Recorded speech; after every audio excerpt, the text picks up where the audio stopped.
Hola, soy Ernesto. En este video voy a hablar de estadística, haciendo una introducción sobre el tema.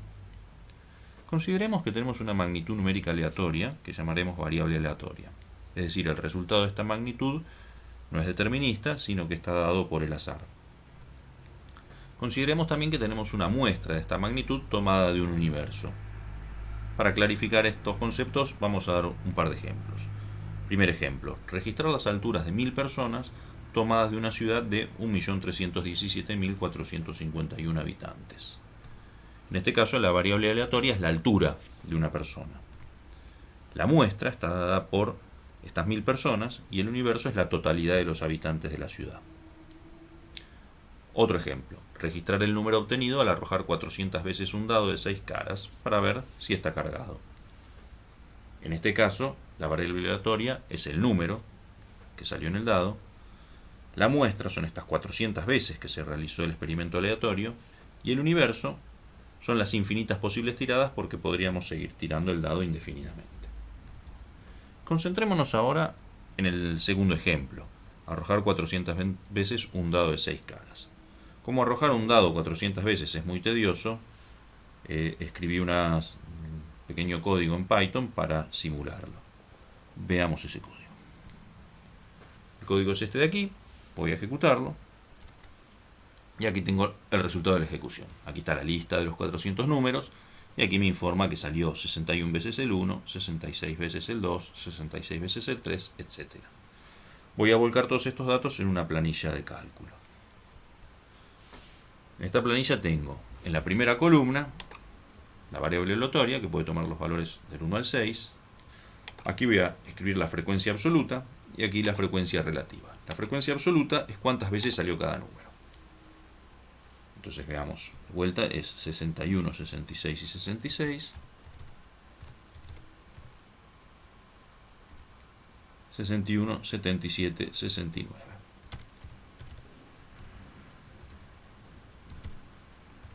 Por supuesto, estos cuatro números deberían sumar 400. Vamos a chequearlo.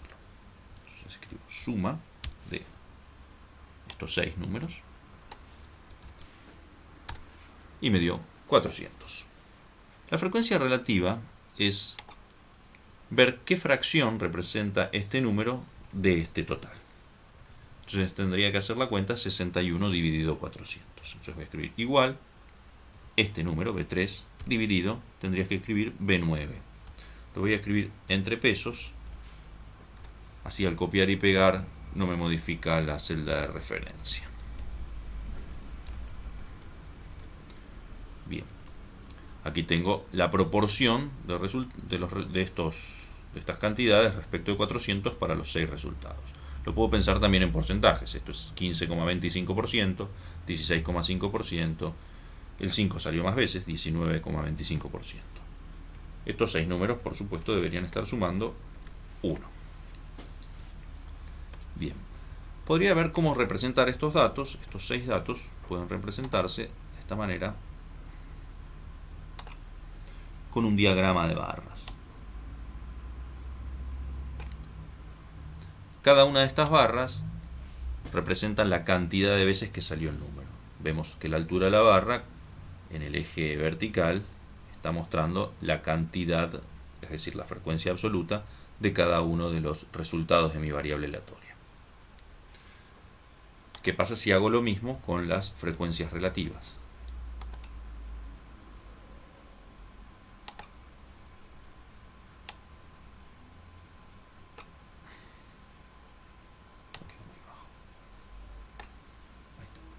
Obtengo un gráfico idéntico, pero en el cual las alturas de las columnas están representando la proporción respecto del total. El gráfico es exactamente el mismo, salvo por la escala. Lo único que va a cambiar entre un gráfico y el otro es la escala en la que está presentado y, por supuesto, lo que está en el eje Y, en el eje vertical. En este caso tenemos las cantidades y en este caso tenemos fracciones de un entero.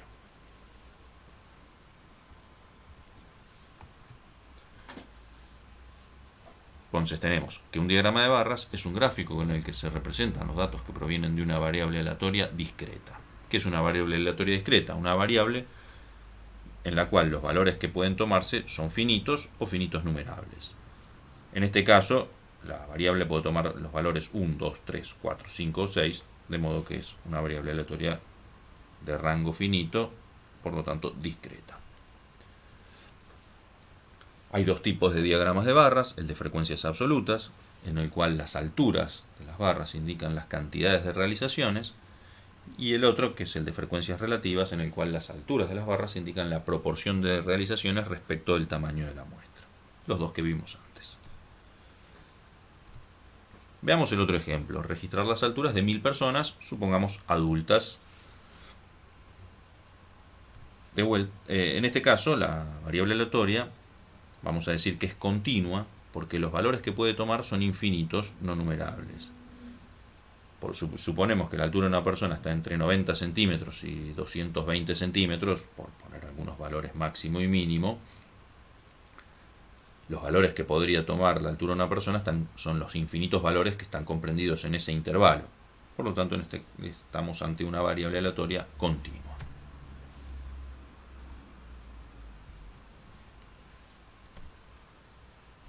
En este código escribí un sorteo de 1000 valores, no importa, con un tipo de distribución, y le voy a pedir que me los agrupe esos 1000 valores en intervalos de 10 centímetros. A ver, lo ejecuto a ver qué es lo que hace.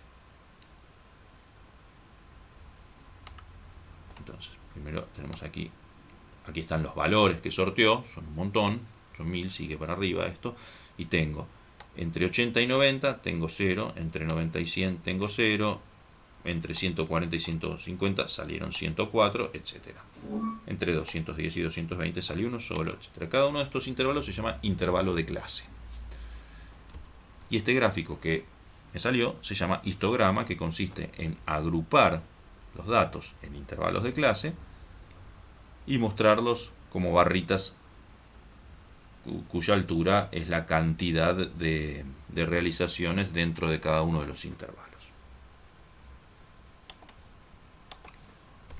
Así como antes hice dos tipos de gráficos, uno con las cantidades y otro con las proporciones. Si yo le pongo aquí true, voy a tener un gráfico en el cual las alturas representan la proporción respecto del total de la muestra. Por ejemplo, estos 32 que salieron aquí entre 190 y 200 son esta barrita de aquí, que tiene un porcentaje muy bajo respecto de los 1000, ¿no?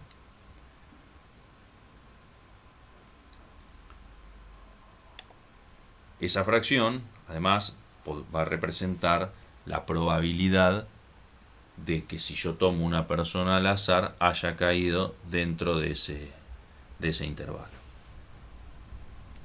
Ese gráfico también se conoce como densidad.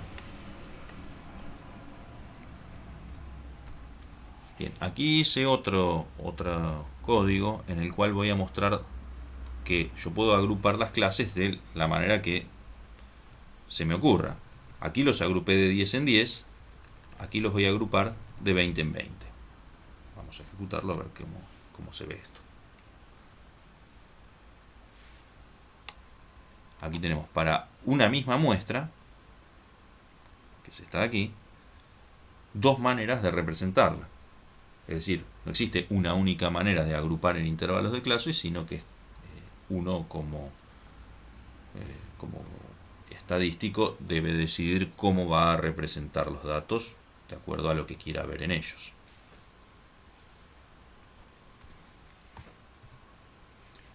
Tenemos entonces el concepto de histograma, que es un gráfico en el que se representan los datos que provienen de una variable aleatoria continua. Como dijimos, los valores que puede tomar una variable aleatoria continua son infinitos no numerables. Los datos se agrupan en lo que conocemos como intervalos de clase.